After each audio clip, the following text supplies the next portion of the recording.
અને હા મિત્રો, આજે અમે આયા છે બેનના ઘેર, સાક્ષી અને બાપુજી એમ આયા છે. અને જો આ દાદા છે તો એવા રનુજા હેડીને ગયા હતા પગપાળા રમાપીરના દર્શન કરવા. તો આજે સાક્ષી એમ અમે મળવા આયા છે.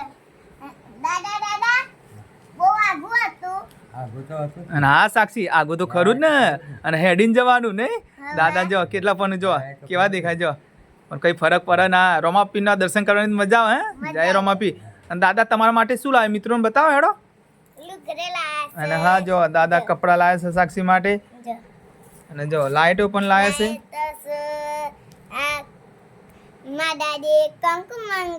દાદીએ કંકુ દાબડો લાવે છે કંકુનો. ચલો રાધે રાધે.